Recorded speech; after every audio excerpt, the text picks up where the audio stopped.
नमस्ते विद्यार्थी मित्र हो. मी शरद पाटील, सुमन हायस्कूल नंबर 5, सुरत. इयत्ता 10वी, विषय सामाजिक विज्ञान. त्याच्यातील प्रकरण 20, भारताच्या सामाजिक समस्या आणि आव्हाने.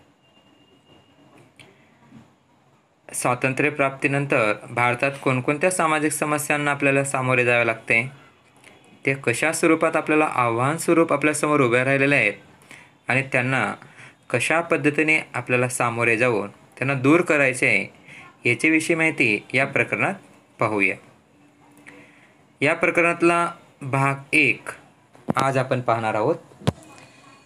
प्रकरण नंबर 20 जे ते SSC बोर्ड परीक्षेमध्ये एकूण 5 मार्कासाठी विचारले जात असते. त्याच्यावर सेक्शन म्हणजे विभाग बी मध्ये 2 मार्काचा प्रश्न असतो, तर विभाग सी मध्ये 3 मार्काचा प्रश्न विचारला जात असतो. तरी विद्यार्थी मित्रांनो, लक्ष देऊन हा पाठ अभ्यासायचा आहे.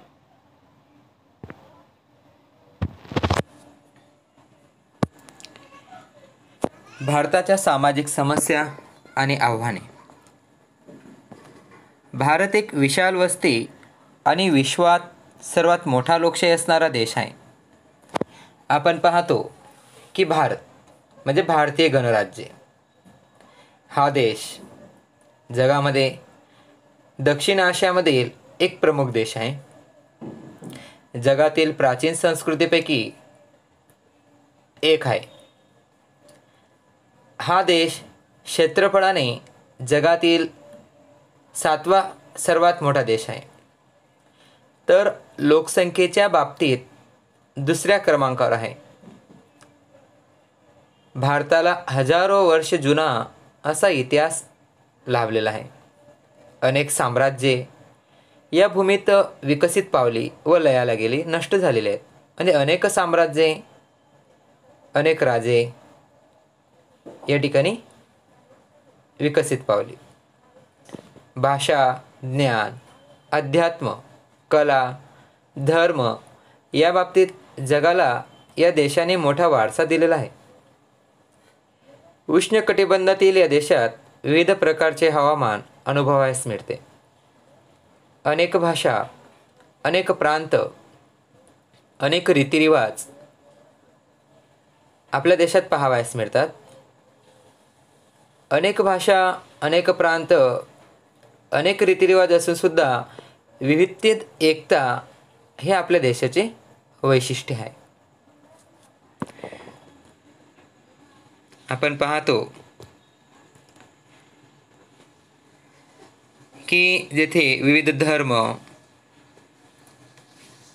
जाती, भाषा, संस्कृती असणारे लोक आपल्या भारतात पाहावयास मिळतात. आपण चित्राद्वारे विद्यार्थी मित्रांनो पाहतो की कशा पद्धतीने विविध जातीचे, विविध धर्माचे लोक या ठिकाणी आपल्याला पाहावयास मिळत आहेत. विविध धर्म, आपल्या भारतात विविध धर्माचे लोक राहतात. विविध जाती,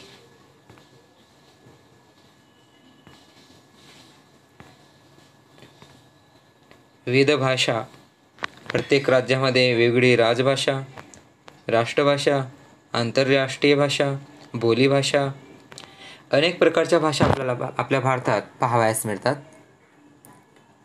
भारतात एकूण 19,569 अशा मातृभाषा आपल्याला पाहावयास मिळतात. त्याच्यात अधिक भाषा, बोलीभाषा ह्या मातृभाषा म्हणून बोलल्या जातात. अशा अनेक भाषा आपल्या देशात बोलल्या जात असतात. भारताची संस्कृती ही आदर्श संस्कृती म्हटली गेलेली आहे. भारताच्या संस्कृतीला सोने की चिडिया असे नाव देण्यात आलेले आहे.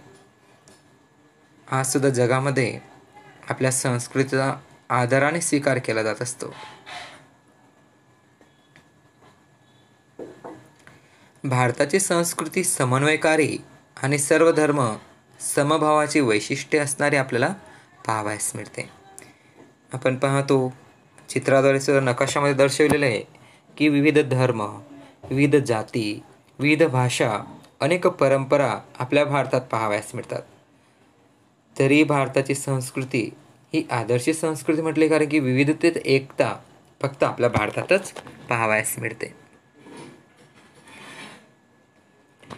विद्यार्थी मित्रांनो, लक्षात घ्यायचं आहे की चित्राद्वारे आपण पाहतो की आपला भारत हा आधुनिक समाजाकडे वेगाने वाटचाल करताना दिसून येतोय. भारताला स्वातंत्र्य मिळालं तेव्हा आपण एक साधी टाचणीसुद्धा आयात करत होतो. आज मोठमोठ्या महाकाय यंत्राची आपण निर्यात करू लागलो आहे. हे आपल्या कौशल्यामुळे, आपल्या विवेकबुद्धीमुळे शक्य झालेले आपल्याला पाहावयास मिळते. आज एक लहानसा समाजसुद्धा वेगाने त्या ठिकाणी कशा पद्धतीने विकासाकडे परिवर्तन करू लागलेलं आहे, चित्राद्वारे आपण पाहतो. प्रत्येक व्यक्तीला आपल्या मत मांडण्याचा अधिकार दिसून येतो. सामान्य गावातून सुद्धा आपण ग्रामसभा बोलवली जात असते. त्याच्यामध्ये व्यक्ती आपले स्वतःचे मत मांडून आपल्या समस्या ह्या त्या ठिकाणी व्यक्त करत असतो. म्हणजे कशा पद्धतीने वेगाने त्याच्यात परिवर्तन होताना दिसून येते.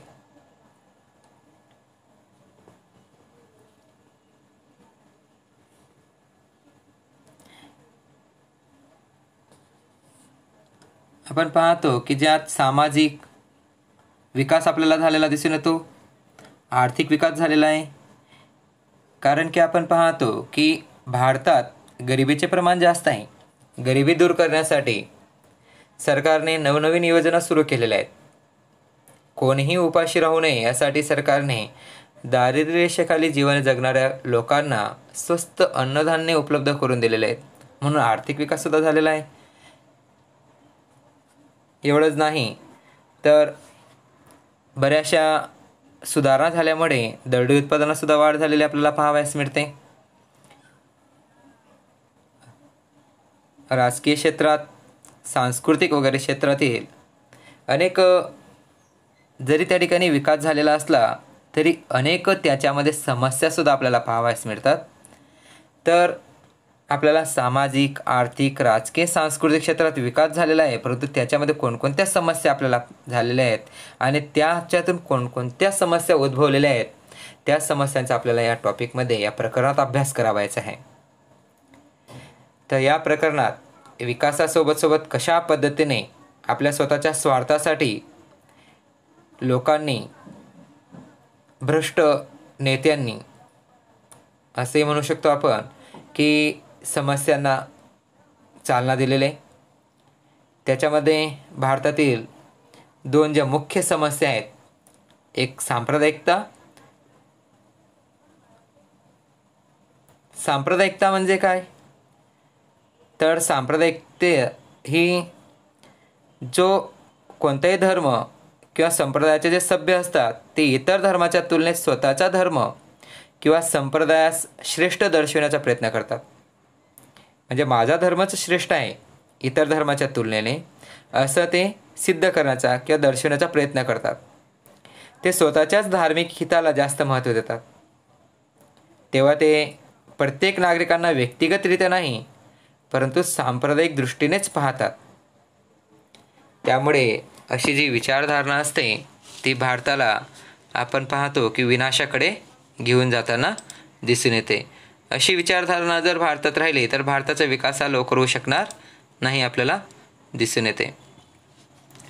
आणि दुसरी समस्या आहे जातीवाद. जातीवादाची आपण स्पष्ट व्याख्या करू शकत नाही.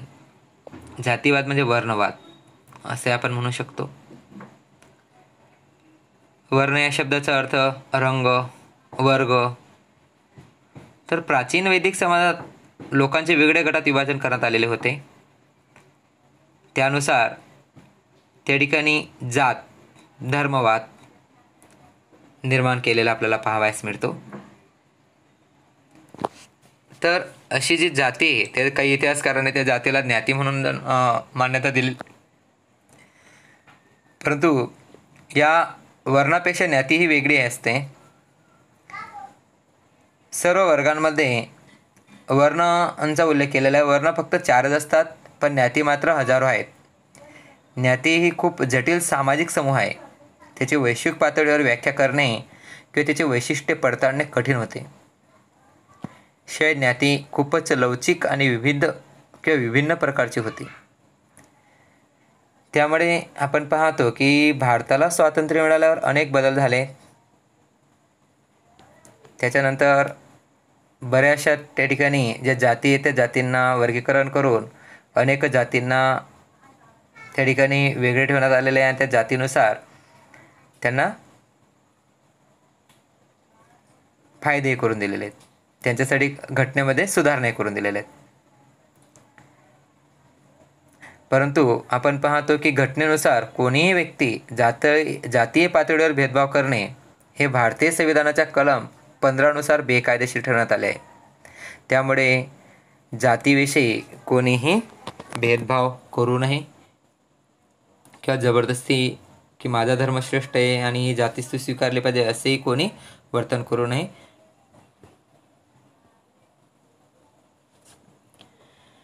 देशाला स्वातंत्र्य मिळवून देण्यासाठी आपण पाहतो की विविध धर्म, जाती आणि भाषेच्या लोकांनी एकमेकाच्या सहकार्याने आपल्या भारताला स्वातंत्र्य मिळवून देण्यासाठी आपल्या प्राणाची आहुती दिलेली आहे.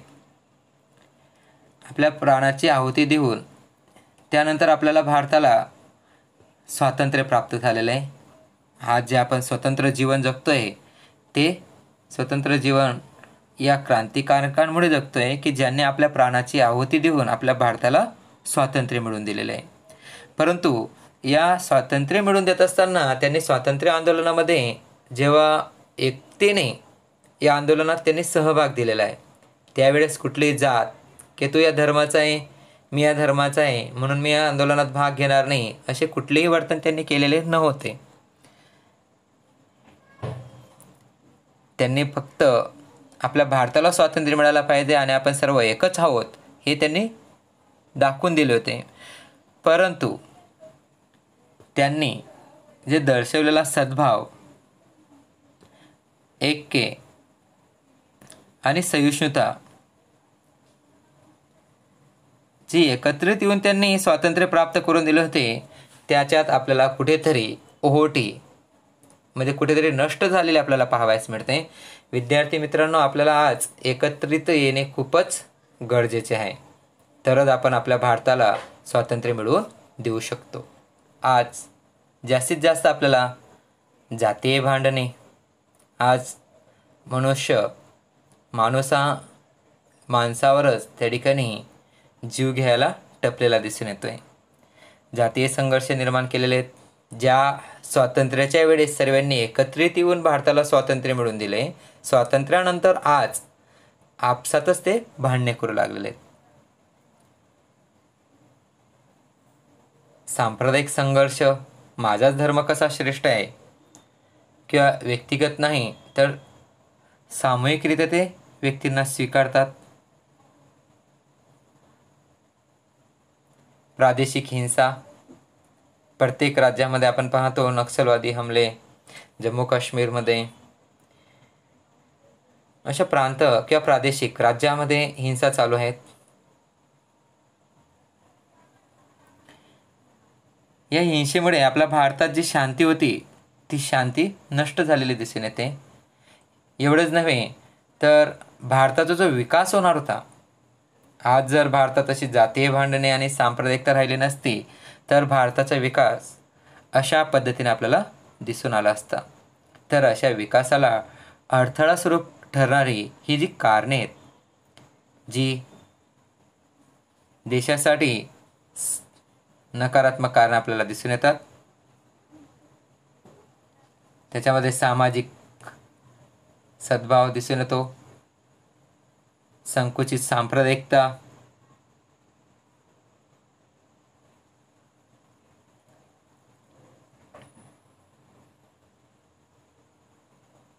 बिनसांप्रदायिकता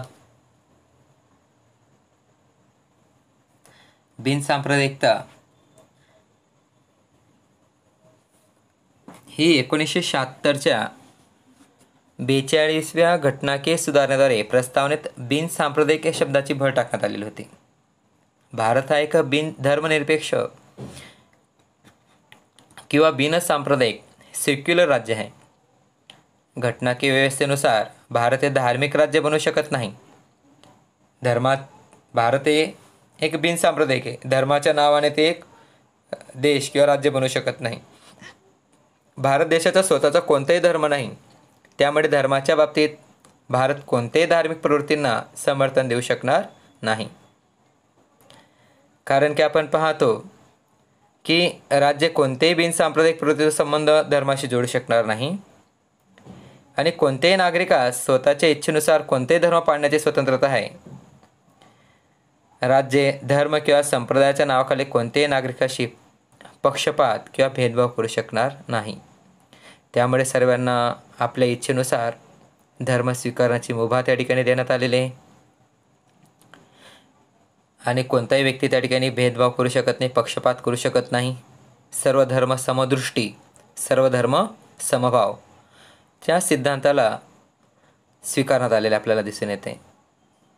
कारण की प्रत्येक राज्यामध्ये याला प्रोत्साहन देण्यात आलेलं आहे. त्यामुळे कोणीही व्यक्ती धर्माविषयी आचरण करू शकत नाही.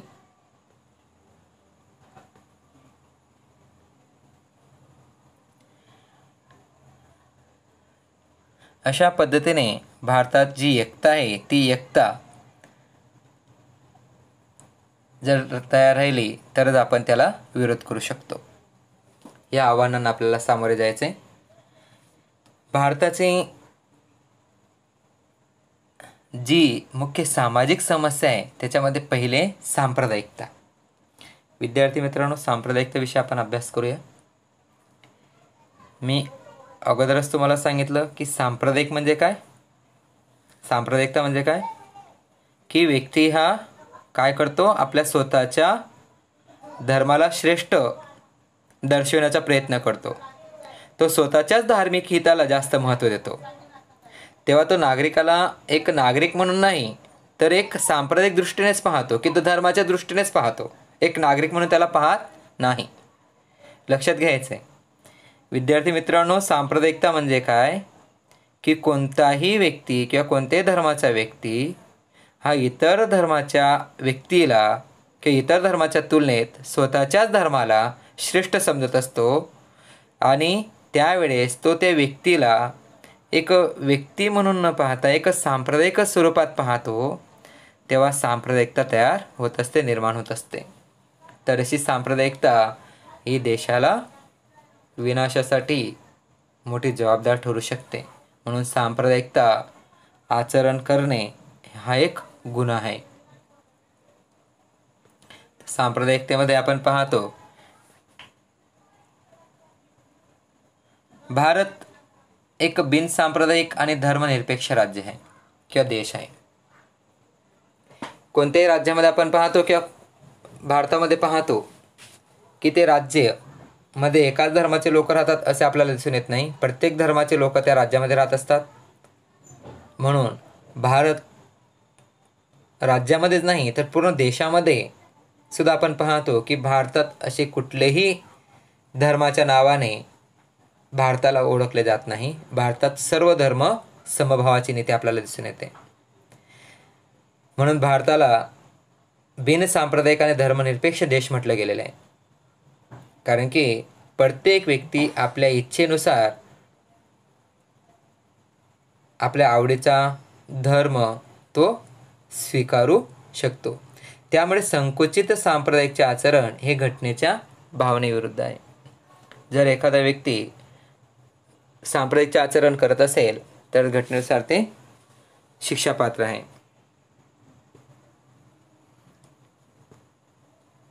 जेव्हा कोणतेही धार्मिक गट किंवा समुदाय कोणत्याही कारणास्तव दुसऱ्या धर्माचा किंवा संप्रदायाचा विरोध करतो तेव्हा सांप्रदायिक तणाव उत्पन्न होतो. किंवा आपण पाहतो की एखादा धर्माचा जो गट असेल तो दुसऱ्या धर्माचा विरोध करत असेल आणि स्वतःच्याच धर्माचा स्वीकार करत असेल किंवा स्वतःच्या धर्माचा स्वीकार करण्यासाठी लोकांवर जबरदस्ती करत असेल तेव्हा सांप्रदायिक तणाव उत्पन्न होत असतो. त्यामुळे प्रत्येक व्यक्तीला आपल्या इच्छेनुसार धर्म स्वीकारण्याचा अधिकार आहे. आपण पाहतो चित्राद्वारे धार्मिक गट किंवा समुदाय कोणताही धर्म किंवा संप्रदाय सभ्य इतर धर्माच्या तुलनेत स्वतःच्या धर्म किंवा संप्रदायास श्रेष्ठ दर्शविण्याचा प्रयत्न करतात. आमचाच धर्म कसा श्रेष्ठ आहे हे दर्शविण्याचा प्रयत्न करतात व स्वतःच्या धार्मिक हिताला जास्त महत्त्व देतात. तेव्हा ते प्रत्येक नागरिकांना व्यक्तिगतरित्या नाही परंतु सांप्रदायिक दृष्टीनेच पाहत असतात. ते धर्माच्या दृष्टीने पाहत असतात. अशी विचारसरणी समाजाला विभाजनाकडे घेऊन जात असते. धर्माचा विरोध करणे, असा धर्माचा जर विरोध करू लागले तर त्यावेळेस काय होईल, सांप्रदायिकतेमुळे आपल्या देशाचे विभाजन होऊ शकते किंवा वेगळ्या राज्याची मागणी त्या ठिकाणी ते करत असतात. प्रत्येक व्यक्ती, आपण चित्राद्वारे पाहतो विद्यार्थी मित्रांनो, प्रत्येक व्यक्ती स्वतःच्याच धार्मिकतेला कसं महत्त्व देतोय, माझा धर्म कसा श्रेष्ठ आहे, इतर धर्म कसा तुच्छ आहे, कनिष्ठ आहे, हे दर्शविण्याचा ते प्रयत्न करत असतात. त्यामुळे स्वतःच्या धार्मिकतेला जास्त महत्त्व देतात. अशा वेळेस सांप्रदायिक तणाव निर्माण होत असतो. त्यावेळेस प्रत्येक नागरिकांना व्यक्तिगतरित्या नाही तर त्यावेळेस काय पाहिलं जाते, सांप्रदायिक दृष्टीनेच पाहिले जाते. त्यांना व्यक्तिगतरित्याने पाहिले जात नाही विद्यार्थी मित्रांनो, तर सांप्रदायिक दृष्टीनेच पाहिले जात असते. अशा वेळेस अशी जी विचारसरणी सांप्रदायिक दृष्टीने पाहण्याची झाली तेव्हा ती समाजाला विभाजनाकडे घेऊन जाते. म्हणजेच त्या राज्यातनं स्वतःच्या धर्माचं वेगळं राज्य मागणी त्यावेळेस बुलंद होत असते आणि विभाजन होत असते. मग एकता त्या ठिकाणी आणि जी शांतता आहे ती भंग होत असते. स्वातंत्र्य प्राप्तीच्या एवढ्या वर्षानंतर पण आपण सांप्रदायिकतेच्या समस्येवर पूर्ण नियंत्रण आणू शकलो नाही. एवढे वर्ष झाले आपल्या भारताला स्वातंत्र्य मिळून, तरी आपल्याला सांप्रदायिकची समस्या पूर्णपणे नष्ट होऊ शकली नाही. सांप्रदायिकची जी समस्या आहे ती नष्ट होण्यासाठी आपल्याला अजून भरपूर प्रयत्न, भरपूर काही करायचे बाकी आहे. त्यासाठी संकुचित सांप्रदायिकता जी आहे ती अगोदर नष्ट करायला हवी. सामाजिक तणाव त्यावेळेस निर्माण होत असतो, उत्पन्न होत असतो. व्यक्ती स्वतःच्याच बंधू बांधवांना स्वतःचा विरोधी मानतो. आपले जे भाऊ, आपलेच बंधू, आपले मित्र यांनाच आपण विरोधी मानत असतो. त्यामुळे समाजात घृणेचे वातावरण निर्माण होते, ईर्ष्येचे वातावरण निर्माण होत असते. सांप्रदायिक तणावामुळे सांप्रदायिक हिंसा व भांडणे त्यावेळेस निर्माण होत असतात. त्यावेळेस लोकशाही जी विचारसरणी या सर्व बाबतीत त्यावेळेस बुलंद होत असते. आपण लोकशाही म्हणजे लोकांचे अधिकार मागणे, लोक त्यावेळेस आपल्या अधिकाराची मागणी करत असतात. त्यावेळेस राष्ट्रीय एकता आणि राष्ट्राच्या विकासासाठी भयजनक स्थिती निर्माण होत असते. आता सांप्रदायिकते विरुद्ध संघर्ष पाहू.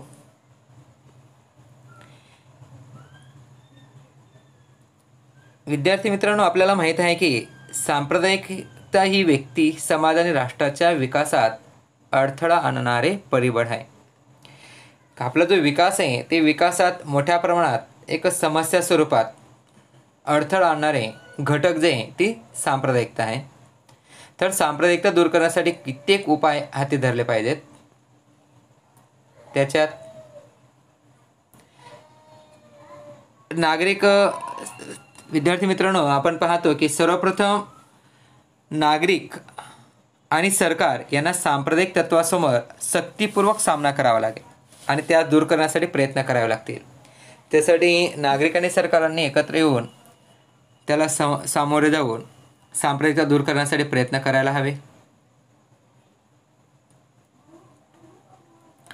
सांप्रदायिकता दूर करण्याचे परिणामकारक कार्य जे आहे ते शिक्षण करू शकते. त्यासाठी आपल्या शिक्षणात आणि अभ्यासक्रमात सर्व धर्माच्या चांगल्या बाबी समाविष्ट करण्यात येतात. तसेच शाळेमध्ये आयोजित सर्व धर्माच्या प्रार्थना, सामाजिक उत्सवांचे आयोजन, सादरीकरण वगैरे सारख्या प्रवृत्तींद्वारा मुलांमध्ये सर्व धर्माविषयी आदरभाव निर्माण करण्यात येत असतो. त्यासाठी जे सर्व धर्म आहेत त्याच्याविषयी आदरभाव निर्माण करण्यासाठी आपण शाळेत प्रयत्न करायला हवे.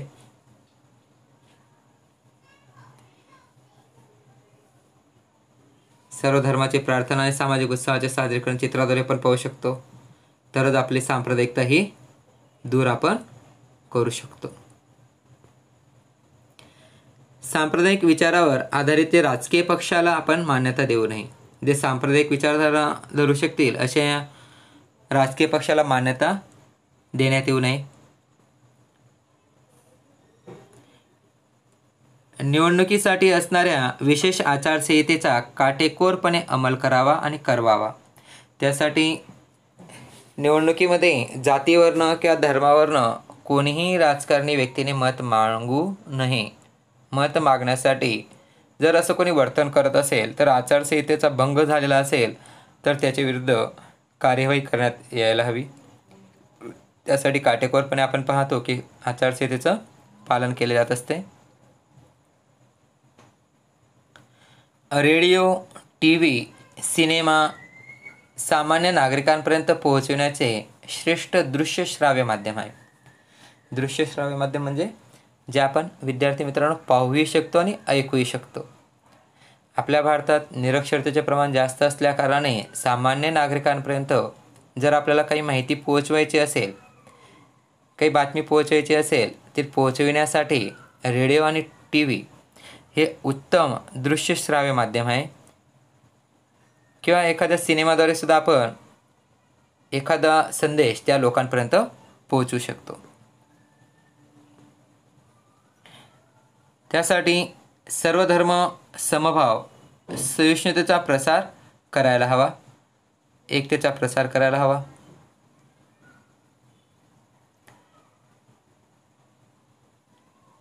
त्यासाठी राष्ट्रीय हिते आणि राष्ट्रवादास प्रोत्साहन मिळेल असे कार्यक्रम सुद्धा प्रसारित केले गेले पाहिजेत. धार्मिक प्रमुख आणि राजकीय नेते वगैरेंनी एकत्र येऊन देशाच्या विकासासाठी सांप्रदायिकतेची भावना दूर होईल असे प्रयत्न करायला पाहिजे. सर्व धार्मिक जे प्रमुख असतील आणि राजकीय नेते असतील यांनी एकत्र येऊन सांप्रदायिकता दूर करण्यासाठी किंवा ती भावना जी आहे ती दूर करण्यासाठी प्रयत्न करायला हवे. सांप्रदायिकता दूर करण्यासाठी तरुणांनी पुढे आले पाहिजे. तरुण वर्गात सांप्रदायिकतेच्या ऐवजी बिन सांप्रदायिक आणि वैज्ञानिक दृष्टिकोन विकसित होईल असे प्रयत्न सामाजिक आणि शैक्षणिक क्षेत्रात व्हायला पाहिजे. तरच देशाचा आपण पाहतो की विकास होऊ शकतो. त्यासाठी सांप्रदायिकता आणि बिन सांप्रदायिकता आपण अगोदरच व्याख्या पाहिलेले ही दूर करण्यासाठी प्रयत्न व्हायला पाहिजे. आणि सर्व तरुण विद्यार्थी किंवा तरुणांनी वैज्ञानिक दृष्टिकोन जर बाळगला तरच आपला सामाजिक आणि शैक्षणिक क्षेत्रात विकास होईल. त्यासाठी सरकारने नाही परंतु समाजाने पण विशिष्ट प्रयत्न करायला पाहिजे. सरकारच नाही तर सर्व मिळून आपण जर प्रयत्न केला तरच त्या ठिकाणी सांप्रदायिकता दूर होऊ शकते. धर्म, जाती, प्रांत, भाषा, राष्ट्रीय हित आणि राष्ट्रगौरव अशी समजूत लोकांना एक सूत्रात बांधते आणि ते राष्ट्रवाद आणि राष्ट्रीय एकतेस पोषक बनविते. अशा पद्धतीने आपण सांप्रदायिकते विरुद्ध जो संघर्ष आहे तो दूर करू शकतो. दुसरी समस्या आहे विद्यार्थी मित्रांनो जातीवाद. भारताच्या सामाजिक व्यवस्थेमध्ये सामाजिक संरचनेच्या स्वरूपात जातीचे अस्तित्व शतकापासून राहिलेले आपल्याला दिसून येते. जाती त्या ठिकाणी आपल्याला शतकापासून तिचे अस्तित्व दिसून येत असते की कशा पद्धतीने त्या ठिकाणी जातीवाद भारतात सुरू झालेला आहे. भारताची सामाजिक संरचना ही जातीवाद आधारित आहे असे सुद्धा म्हणता येईल. चित्रावर आपण सांगू शकतो की ब्राह्मण, क्षत्रिय, वैश्य आणि शूद्र अशा पद्धतीची आपली संरचना त्या ठिकाणी जाती आधारावर केली गेलेली पाहावयास मिळते. जाती व्यवस्था प्रारंभिक परिकल्पना आहे त्यापेक्षा प्राचीन काळात निराळी होती. आज आपण जी पाहतो जाती व्यवस्था ती प्राचीन काळात वेगळी दिसून येत होती. प्राचीन काळात जो व्यक्ती जे काम करायचा त्याच्या कामावरनं जातीचे वर्ग ठरविले गेलेले होते. विद्यार्थी मित्रांनो, चित्राच्या आधारे आपण पाहतो की कोणी त्या ठिकाणी ब्राह्मणाचे कार्य करतोय, कोणी शेतीचे कार्य करतोय, कोणी धार्मिक कार्य करतोय. अशा पद्धतीने वेगवेगळे कार्य करताना कोणी युद्धात त्या ठिकाणी शस्त्र घेऊन युद्ध करतोय. तर या चित्रांच्या आधारावर जाती व्यवस्था ही ठरवण्यात आलेली आपल्याला दिसून येते. समाजाच्या गरजेस परिपूर्ण आणि श्रम विभाजनाच्या मूलभूत कार्यावर जाती होत्या. म्हणजे ज्या गरजा होत्या त्या गरजा पूर्ण करण्यासाठी जी मेहनत केली ते श्रम म्हणजे मेहनतीच्या वर्गावर त्या ठिकाणी जाती ठरवल्या गेलेल्या होत्या. प्रारंभिक कल्पनेप्रमाणे ती 4 व्यवसायावर आधारित वर्णव्यवस्था ब्राह्मण, क्षत्रिय, वैश्य आणि शूद्र ह्या पद्धतीने होती. ब्राह्मण आपण पाहतो, ब्राह्मण म्हणजे जे धार्मिक आणि कर्मकांडांचे काम करत होते.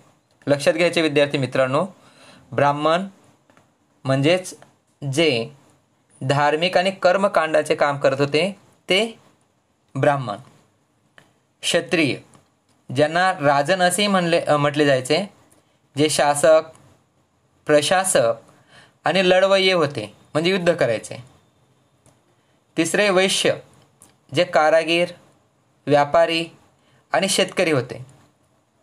वैश्य म्हणजे जे कारागीर, व्यापारी आणि शेतकरी होते ते वैश्य.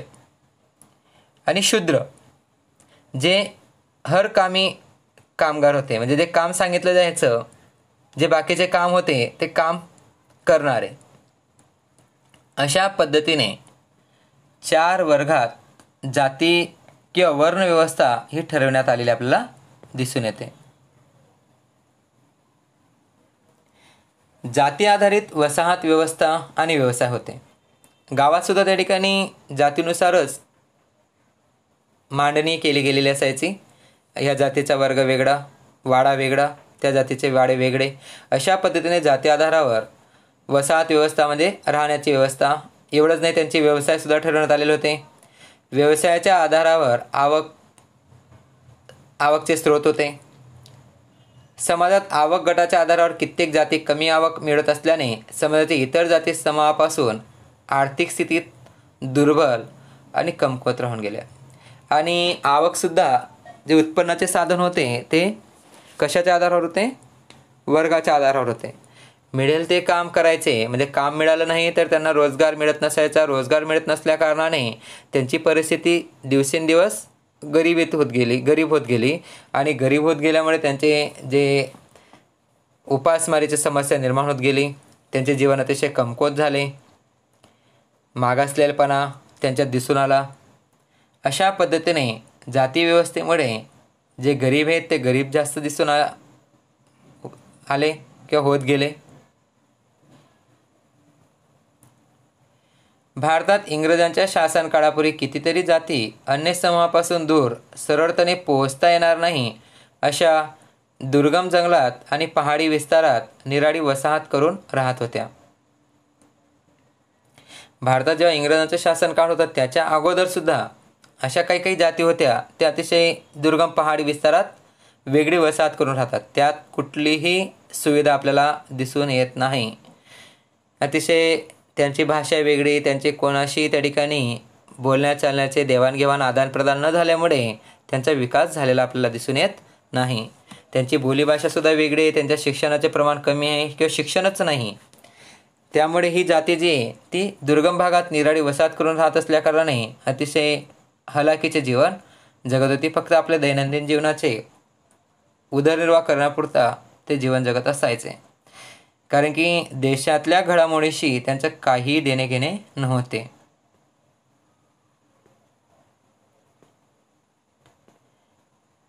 या जातींचे सामाजिक जीवन आणि सांस्कृतिक जीवन अन्य प्रजासमूहापेक्षा निराळ होते, कारण की देवाणघेवाण नसल्याकारणाने आपल्या ज्या पहाडी दुर्गम भागात राहत होते त्याच विस्तारात त्यांचे जीवनशैली होती. म्हणजे त्यांचे सामाजिक आणि सांस्कृतिक जीवन हे अन्य प्रजासमूहापेक्षा अतिशय वेगळे आपल्याला दिसून येते. त्यांची वेगळी संस्कृती, बोलीभाषा होती. या जातीचे लोक पण पिढ्यानपिढ्या वेगळ्या वसाहती करून राहून एकाकी जीवन वगैरे कारणाने विकास साधू शकले नाहीत, कारण की पिढ्यानपिढ्या त्या ठिकाणी दुर्गम भागात राहत असल्याकारणाने कुठल्याही प्रकारचे शहराशी किंवा गावाशी किंवा इतर लोकांशी त्यांचे विचारांचे देवाणघेवाण आदानप्रदान न झाल्यामुळे त्यांचा विकास झालेला नाही. परिणामी त्यांची आर्थिक आणि सामाजिक स्थिती पण कमकुवत राहिली, म्हणून त्यांचा आर्थिक विकाससुद्धा आपल्याला दिसून येत नाही. अल्पसंख्याक, दुबळा वर्ग आणि मागासलेल्या वर्गाच्या हिताच्या रक्षणासाठी घटनाकीय व्यवस्था. अल्पसंख्याक म्हणजे देशाच्या एकूण लोकसंख्येच्या निम्मेपेक्षा कमी लोकसंख्या ज्या देशात असेल किंवा ज्या देशात एकूण लोकसंख्येच्या निम्म्यापेक्षा त्या जातीची संख्या कमी असेल अशा वर्गाला अल्पसंख्याक म्हणण्यात येते. दुबळा वर्ग आणि मागासलेल्या वर्गाच्या हिताच्या रक्षणासाठी घटनात काही व्यवस्था करण्यात आलेल्या आहेत. भारताच्या घटनेत अल्पसंख्याक, दुबळे वर्ग आणि मागासलेल्या वर्गांच्या रक्षण, कल्याण आणि विकासासाठी कित्येक घटनाकीय व्यवस्था करण्यात आलेल्या आहेत. कारण की आपण पाहतो विद्यार्थी मित्रांनो, यासाठी व्यवस्था करण्यात आलेल्या आहे की त्या जातीचे किंवा त्या धर्माचे लोक जे आहेत त्या धर्माच्या लोकांचा विकास मागे नाही राहायला पाहिजे, त्यांचासुद्धा विकास इतर धर्माच्या बरोबर व्हायला पाहिजे. त्यासाठी सरकारने किंवा घटनेने यासाठी काही तरतूद करून ठेवलेली आहे. या घटनाकीय व्यवस्था त्यांच्या हिताची रक्षा, सामाजिक असमानतेचे निवारण, त्यांच्या कल्याण आणि विकासासाठी सुनिश्चित केलेल्या आहेत. कारण की त्यांनासुद्धा स्वतःच्या रक्षणाची खात्री ही घटना करून देत असते. घटनेद्वारे त्यांना स्वतःच्या रक्षणाची खात्री मिळालेली आहे. त्यांच्यात कुठल्याही पद्धतीने असं मनात खंत निर्माण व्हायला नको की आम्ही या धर्माचे या देशात कमी असल्याकारण आमच्यावर अन्याय होत आहे, म्हणून त्यांना असमानतेचे निवारण केलेले आहे. सर्व धर्मांना आपण त्या ठिकाणी भारतामध्ये सारखी वागणूक दिली जात असते. त्यांच्या कल्याण आणि विकासासाठी अनेक नवनवीन सुविधा घटनेत करण्यात आलेल्या आहेत, नवनवीन योजना राबविण्यात आलेल्या आहेत. त्यासाठी भारताची घटना भारताच्या सर्व नागरिकांना समानरित्या सामाजिक, आर्थिक आणि राजकीय न्याय प्रदान करते. कारण की आपण पाहतो की नागरिकांकडे पाहत असताना भारत हा धर्माच्या दृष्टीनं न पाहता एक नागरिक म्हणून पाहत असतो की तो भारताचा नागरिक आहे, म्हणून त्याला सामाजिक, आर्थिक आणि राजकीय न्याय भारताची घटना प्रदान करत असते. भारताच्या घटनेत सांगितल्याप्रमाणे जाती, वंश, धर्म, भाषा, लिंग यांच्या आधारे कोणत्याही प्रकारचे भेदभाव ठेवण्यात येणार नाही. प्रत्येक व्यक्तीला समान संधी आणि समान दर्जा प्राप्त व्हावा त्याचा पण घटनेत उल्लेख केलेला आहे. आपण पाहतो घटनेमध्ये विद्यार्थी मित्रांनो लक्षात घ्यायचं आहे की घटनेमध्ये तू या जातीचा आहे, तू या वंशाचा आहे, तू या धर्माचा आहे, की तुझी भाषा ही आहे, तू ह्या लिंगाचा आहे, अशा पद्धतीने कुठलाही भेदभाव ठेवला जात नाही. प्रत्येक व्यक्तीला भारतामध्ये समान संधी आणि समान दर्जा देण्यात आलेला आहे.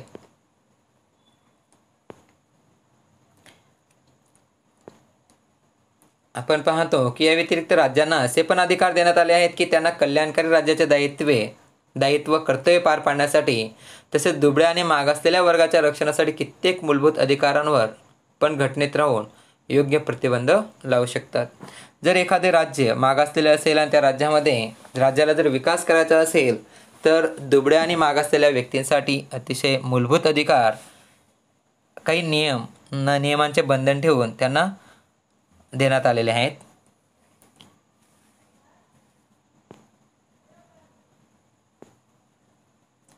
धार्मिक स्वतंत्रतेचा अधिकार, कोणत्याही धर्माचे पालन करण्याची स्वतंत्रता त्या ठिकाणी देण्यात आलेली आहे.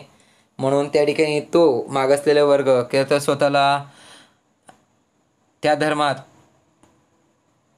तो धर्म त्याला आवडत नसेल, धर्मांतर करायची इच्छा असेल तर तो आपल्या इच्छेनुसार धर्मांतर करू शकतो, धर्म स्वीकारू शकतो. म्हणून कोणत्याही व्यक्तीला आपला स्वतःचा धर्म स्वीकारण्याची स्वतंत्रता घटनेत देण्यात आलेली आहे.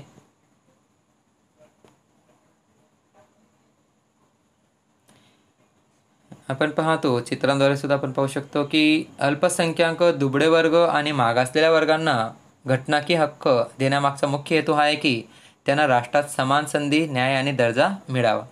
घटनेद्वारे त्यांना विशेष अधिकार यासाठी देण्यात आलेले आहे की त्यांना सुद्धा समान संधी मिळायला पाहिजे आणि समान दर्जा, समान न्याय मिळाला पाहिजे.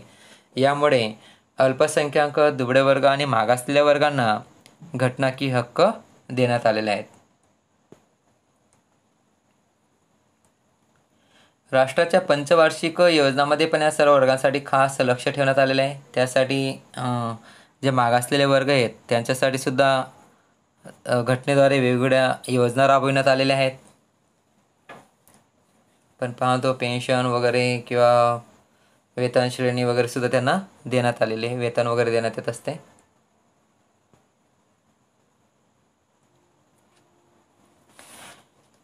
विद्यार्थी मित्रांनो, पुढचा मुद्दा पाहू आपण. अल्पसंख्याक लघुमती म्हणजे काय? मी अगोदरच आपला जातीवादामध्ये उल्लेख झालेला आहे, त्याच्यात मी सांगितलं अल्पसंख्याक लघुमती. अल्पसंख्याक म्हणजे काय?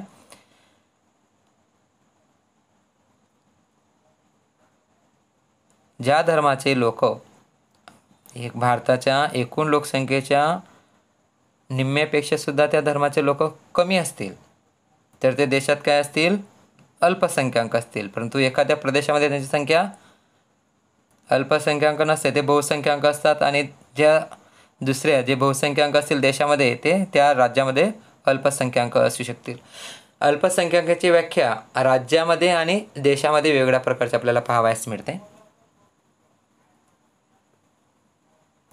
धर्म किंवा भाषेच्या आधारे कोणतेही प्रदेश किंवा प्रदेशामध्ये बहुसंख्येत नसतात अशा लोकसमूहाला अल्पसंख्याक म्हणण्यात येते. म्हणजे त्यांची संख्या एकूण लोकसंख्येच्या निम्म्यापेक्षा सुद्धा कमी असते, ते बहुसंख्येत नसतात, अशा लोकसमूहाला काय म्हणण्यात येते? अल्पसंख्याक म्हणण्यात येते. विद्यार्थी मित्रांनो, लक्षात ठेवायचं आहे अल्पसंख्याक म्हणजे काय. ज्या धर्माचे लोक एखाद्या प्रदेशामध्ये बहुसंख्येत नसतात की त्यांची संख्या एकूण लोकसंख्येच्या निम्म्यापेक्षा कमी असते अशा लोकसमूहाला काय म्हणतात? अल्पसंख्याक म्हणतात. भारताच्या घटनेत अल्पसंख्याकाची स्पष्ट व्याख्या ही करण्यात आलेली नाही. घटनेमध्ये याची व्याख्या देण्यात आलेली नाही, परंतु आपण समजून घेण्यासाठी व्याख्या करतो. देश किंवा प्रदेशाच्या लोकसंख्येच्या अर्ध्या किंवा त्यापेक्षा कमी संख्या असणाऱ्या लोकसमूहाला अल्पसंख्याक म्हणता येईल. अल्पसंख्याकाची कल्पना कोणत्याही धर्म, भाषा किंवा प्रदेशापुरती मर्यादित नाही. म्हणजे प्रदेशापुरती मर्यादित नाही, ती देशामध्ये अल्पसंख्याक असतील परंतु एखाद्या प्रदेशामध्ये ते बहुसंख्याक असतील, त्यामुळे ती संकल्पना आपल्याला लागू होत नाही.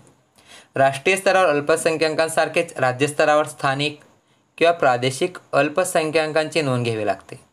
त्याचमुळे राष्ट्रीय स्तरावरील अल्पसंख्याकांची संकल्पना ही राज्यस्तरावरील संकल्पनेपेक्षा एकदम निराळी आहे. राष्ट्रीय स्तरावर त्याची संकल्पना व्याख्या वेगळी असते तर राज्यस्तरावर वेगळी असते. कारण की लक्षात घ्यायचे विद्यार्थी मित्रांनो, राष्ट्रीय स्तरावर त्यांची संख्या एकूण लोकसंख्येच्या निम्म्यापेक्षा कमी असते. तर एखाद्या राज्यामध्ये, उदाहरणार्थ जम्मू काश्मीरमध्ये आता मुस्लिम वर्ग हा भारतामध्ये त्यांची संख्या कमी आहे, एकूण लोकसंख्येपेक्षा निम्म्यापेक्षा कमी आहे, म्हणून त्याला अल्पसंख्याक म्हणत आहे. परंतु जम्मू काश्मीरमध्ये त्यांची संख्या जास्त आहे, म्हणून ते जम्मू काश्मीरमध्ये त्यांचे अल्पसंख्याक नाही तर ते काय म्हणता येईल? बहुसंख्याक म्हणता येईल. म्हणजे राज्यामध्ये त्याची संकल्पना वेगळी आहे तर देशामध्ये त्यांची संकल्पना वेगळी दिसून येते. भारतात अल्पसंख्याकांनाही बहुसंख्याकांप्रमाणे सर्व अधिकार समान पातळीवर मिळाले आहेत. आपण अगोदरच पाहिले भारतात सर्व धर्म समभाव, सर्वांना अल्पसंख्याक असो किंवा बहुसंख्याक असो सर्वांना अधिकार सारखे देण्यात आलेले आहेत.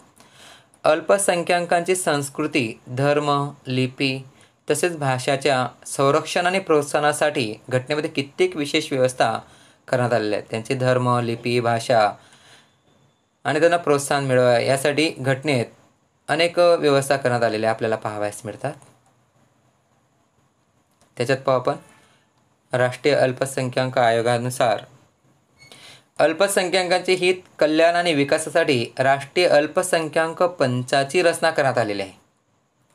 अल्पसंख्याकांचे हित, कल्याण आणि विकास यांना जोपासले जावे त्यासाठी राष्ट्रीय अल्पसंख्याक पंच याची रचना करण्यात आलेली आहे.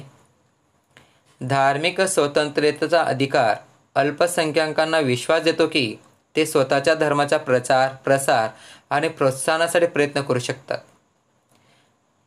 मूलभूत जे अधिकार मिळालेले आहेत प्रत्येक नागरिकाला, जे मूलभूत अधिकारांमध्ये धार्मिक स्वतंत्रतेचा अधिकार मिळालेला आहे, त्या अधिकाराद्वारे अल्पसंख्याक व्यक्तीसुद्धा आपल्या स्वतःच्या धर्माचा प्रचार, प्रसार करू शकतो, प्रोत्साहनासाठी कार्यवाही करू शकतो, मार्गदर्शन देऊ शकतो. कायदा जबरदस्तीने धर्मांतराला मान्यता देत नाही. कोणताही व्यक्ती कोणत्याही व्यक्तीवर जबरदस्ती धर्मांतर करण्यासाठी करू शकत नाही. सरकारी मदत घेणारी कोणतीही शैक्षणिक संस्था धार्मिक शिक्षण देऊ शकत नाही. शाळेमध्ये धार्मिक शिक्षण दिले जाऊ शकत नाही. सरकारी जे शाळेला ग्रांट असेल ते धार्मिक शिक्षण देऊ शकत नाही. सर्व धार्मिक समुदायांना त्याच्या धर्माच्या व्यवस्थापनेसाठी आणि धार्मिक कार्यासाठी संपत्ती मिळविण्याचा, त्याची काळजी घेण्याचा अधिकार आहे. धार्मिक समुदायाला आपल्या धर्माच्या व्यवस्थापन, धर्माचं आयोजन करायचं असेल, व्यवस्थापन करायचं असेल, धार्मिक कार्यासाठी जी संपत्ती मिळवायची असेल तर त्याची तो काळजी घेण्याचा अधिकारसुद्धा त्याला घटनेने दिलेला आहे. सांस्कृतिक आणि शैक्षणिक अधिकाराद्वारा अल्पसंख्याक स्वतःची लिपी आणि संस्कृती यांचे रक्षण करू शकतात. आपली स्वतःची जी लिपी असेल, मातृभाषा असेल, याचे रक्षण करण्याचा अधिकार घटनेने त्यांना दिलेला आहे. सरकारी मदत मिळवणाऱ्या कोणत्याही संस्था धर्म, वंश, जाती, रंग किंवा भाषेच्या आधारावर कोणालाही प्रवेश मिळवण्यासाठी अडवून ठेवू शकत नाही. एखादी सरकारी ग्रांट मिळालेली असेल, ती शाळा शाळेत प्रवेश देत असताना धर्म, वंश, जाती किंवा रंग याच्या आधारावर त्यांना प्रवेश देत नाही किंवा त्यांना त्या आधारावर प्रवेश देण्यासाठी थांबवू शकत नाही. सर्वांनाच त्या ठिकाणी आपल्या योग्यतेनुसार प्रवेश किंवा त्या ठिकाणी ॲडमिशन मिळत असते.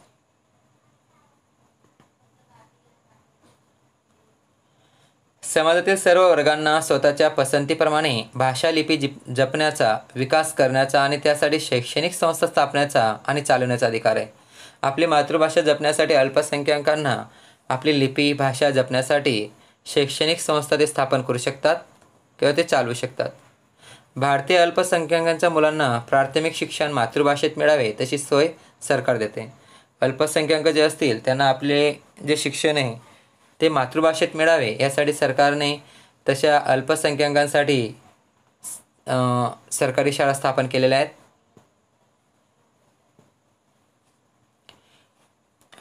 पुढचा मुद्दा आहे विद्यार्थी मित्रांनो, अनुसूचित जाती आणि अनुसूचित जनजाती म्हणजे काय, त्याच्याविषयी आपण पाहू. अनुसूचित जाती आणि अनुसूचित जनजाती याची कोणतीही व्याख्या भारताच्या घटनेत स्पष्ट करण्यात आली नाही. जसे आपण अल्पसंख्याकांचं पाहिलं तशी याची व्याख्यासुद्धा स्पष्ट करण्यात आलेली नाही. ज्या भटक्या जाती असतात त्यांना आपण या वर्गात मांडू शकतो, ठेवू शकतो. वेगळा समुदाय, दुर्गम भागात राहणारे, संबंधित राज्याच्या राज्यपालाच्या सल्ल्याने राष्ट्रपतीच्या आदेशाद्वारे त्यांचा विशेष उल्लेख करण्यात आलेला आहे. राज्यपालच्या सल्ल्याने आणि राष्ट्रपती आदेश देऊन अनुसूचित जनजाती आणि अनुसूचित जाती यांचा उल्लेख करण्यात आलेला आपल्याला दिसून येतो.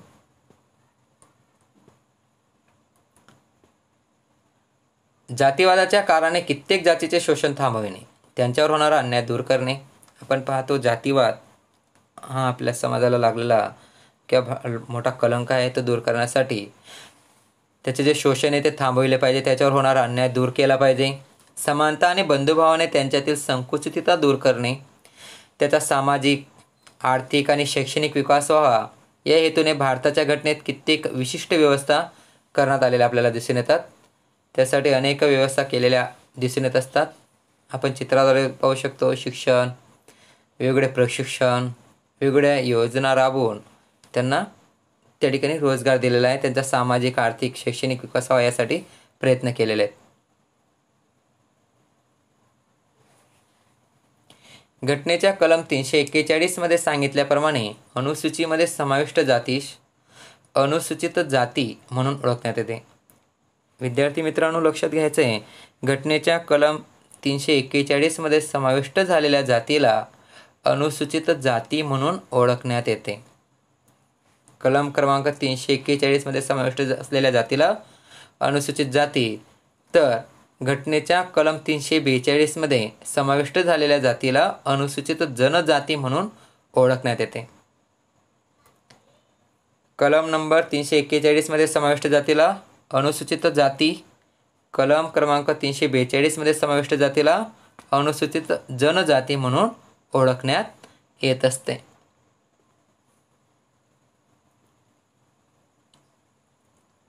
अनुसूचित जनजातीमध्ये अशा लोकांचा समावेश करण्यात आला आहे ते जास्त करून जंगल किंवा पहाडी विस्तारात राहतात, विशिष्ट भौगोलिक स्थितीमध्ये राहतात आणि दुसऱ्यांपेक्षा वेगळे सामाजिक आणि सांस्कृतिक जीवन जगतात. अशा लोकांचा समावेश त्या ठिकाणी अनुसूचित जनजातीमध्ये करण्यात आलेला आहे. दुर्गम भागात राहतात, आपण चित्राद्वारे पाहतो, वेगळी वसाहत करून ते राहत असतात, त्यांचे सामाजिक सांस्कृतिक जीवनसुद्धा वेगळ्या पद्धतीने ते जगत असतात. अशा जाती अनुसूचित जनजातीमध्ये समाविष्ट होत असतात. सामान्य लोकांपेक्षा यांचे आर्थिक आणि शैक्षणिकरित्या ते मागासलेले आपल्याला दिसून येतात. विद्यार्थी मित्रांनो, अशा पद्धतीने आपण सांप्रदायिकता, जातीवाद, अल्पसंख्याक आणि अनुसूचित जाती आणि अनुसूचित जनजातीविषयी अभ्यास केला. भाग 2 मध्ये उर्वरित भाग पाहूया. थँक्स.